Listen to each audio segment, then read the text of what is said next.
Teachers took a break from picketing district schools to gather in front of Education Minister Shirley Bond's office. We may be breaking the law, but we're doing it sober.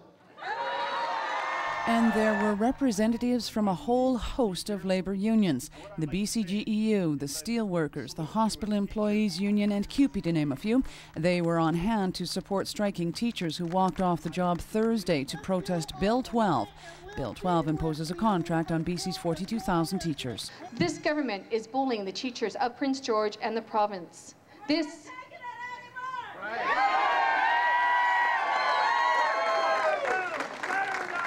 messages are defense of public education. Colleagues, we the BCTF are engaged at this point in time in an illegal This teacher, strike. Sharon Roberts, says sometimes civil disobedience is a necessary thing. I think the message that we expect to give to both the parents and the students is that it's really important to disobey an unjust law. I'm looking at Martin Luther King and I'm looking at Nelson Mandela, and if they hadn't stood up for people's rights and for unjust laws, then where would people be in South Africa? Where would they be in places of the world? Mahatma Gandhi, for example. People would still be under the thumb of dictatorships. And I just think it's really important for us to stand up for kids. Minister Bond was not in her offices, but rather in Victoria on ministerial business. But that didn't stop the protesters from poking some fun. And what she'd like to say to you teachers here today is she's very disappointed in all of you.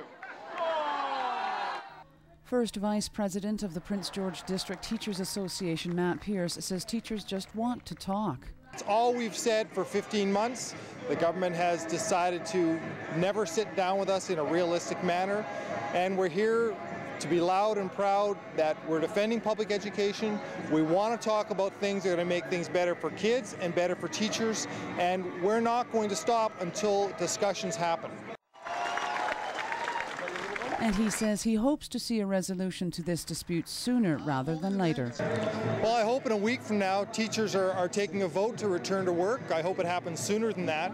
But we're not coming back to work until there's an agreement, a negotiated agreement, and teachers take a vote on it. It's not up to our executive to come to a decision with the government. It's going to be teachers across the province, and that's the way it is. The contract government imposed is an extension of the teachers' former contract and includes no wage increases. Cheryl Jam, PGTV News Central.